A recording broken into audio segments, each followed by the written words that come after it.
इतने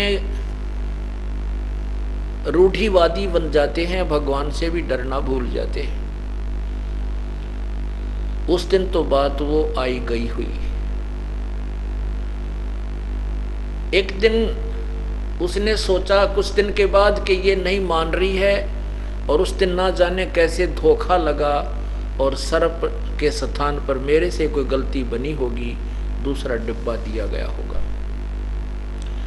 उसने सोचा कि आज इसको मार ही देता हूं। ये तो रोजाना की बात, रोज ही कहानी बिगड़ती जा रही है, ये मान नहीं रही। नंगी तलवार लेकर के और मीराबाई के मकान के दरवाजे के लात मारी, वो दरवाजा खुल गया। गर्दन काटने के लिए चला था, सामने इतना मोटा अजगर, बहुत लंबा सर्प, एकदम 6 फुट ऊंचा खड़ा होकर के उसकी तरफ ऐसे डंक किया। वो राणा का तलवार कहीं जाकर गिरी और आप 2-3 ऐसे कुला करके, कलाबाजी करके जान बचा के भागा। कुछ दिन के बाद उसने सोचा कि ये ऐसे नहीं मरेगी, इसको विष पिला देता हूं। हाथ में तलवार ले ली और कहा कि तू ये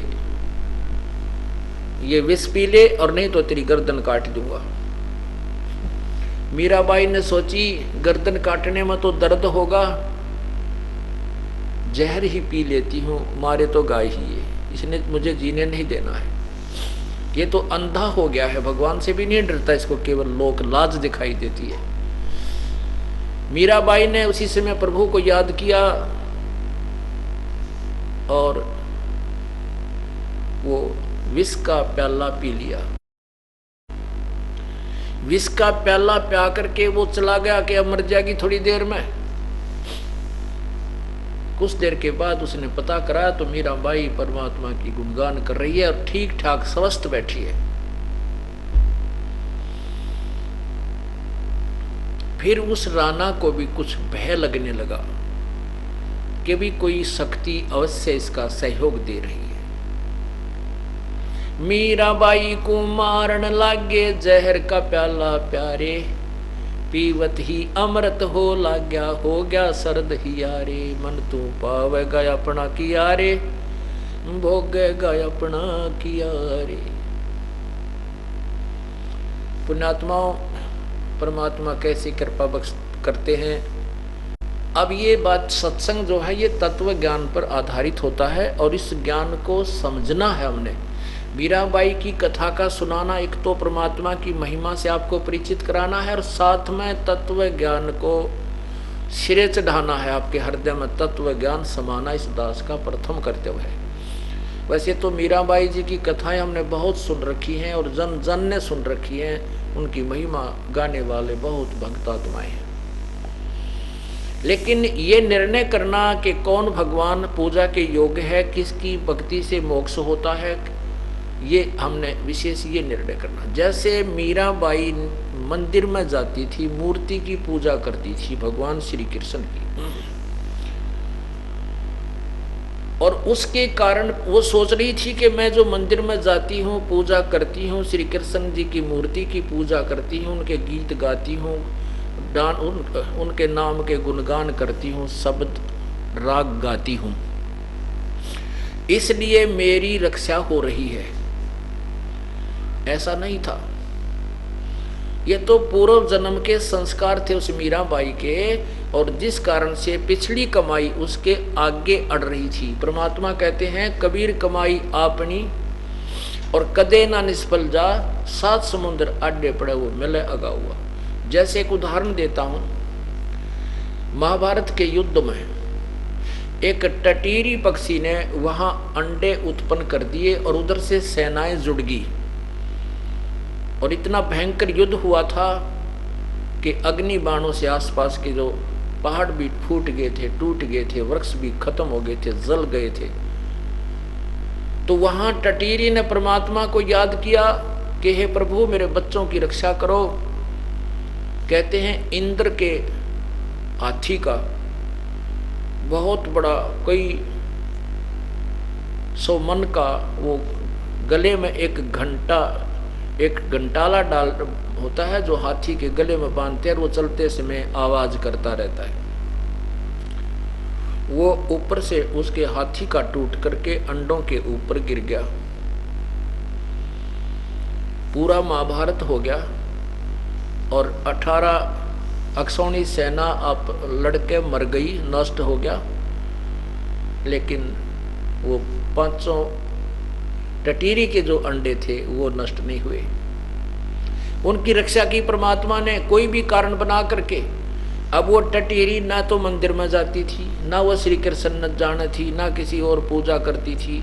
उसकी भी अर्ज, उसकी प्रार्थना के आधार पर भी वो रक्षा हुई उसके बच्चों की, क्योंकि वो पूर्व जन्म की संतनी थी और उस पूर्व जन्म की कमाई से ही उसको लाभ हुआ था। इसी प्रकार जो मीरा जी की रक्षा की गई थी वो पूर्व जन्म की कमाई ने उसकी रक्षा की थी और वो साधना शास्त्र विरुद्ध कर रही थी।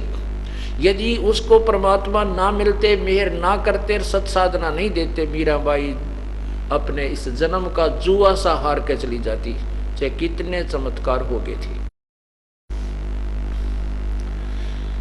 वो दयालु परमात्मा कैसी कृपा करता है। एक समय रविदास जी और परमेश्वर कबीर जी ये लगभग इकट्ठे ही रहते थे और रविदास जी ने कबीर परमेश्वर से उपदेश ले लिया था।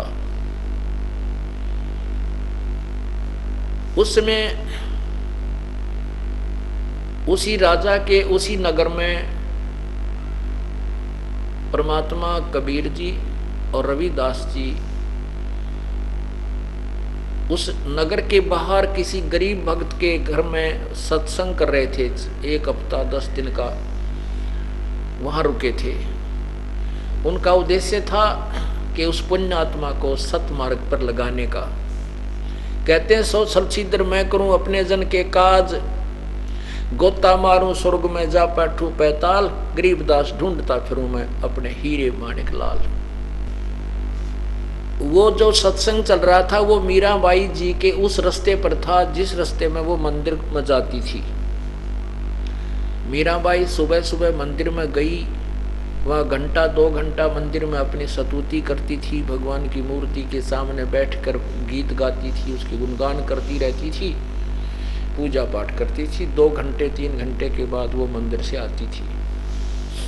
आते समय उसने देखा कि एक भक्त के घर में कुछ व्यक्ति इकट्ठे हो गए हैं और 2 भक्त वहां बैठे हैं।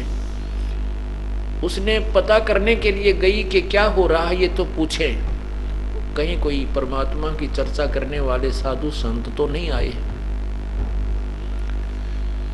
मीराबाई ने जाके पूछा कि यहाँ कोई क्या कारण है, कैसे एकत्रित हुए हो। तो वहाँ के व्यक्तियों ने बताया कि महारानी यहाँ पर संत आए हैं, भक्त आए हैं, ये सत्संग कर रहे हैं, सत्संग करेंगे, अभी शुरू होने वाला है। मीराबाई ने सोचा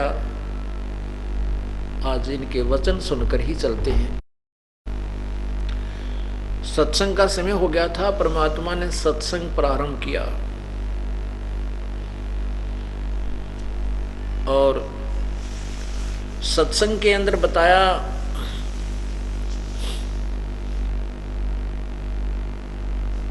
कि वो सृष्टि रचना सुनाई। परमात्मा को पता था कि आज एक परमहंस आया है और इसको परमात्मा का ज्ञान समझाना अति आवश्यक है। सृष्टि रचना के अंदर सुनाया गया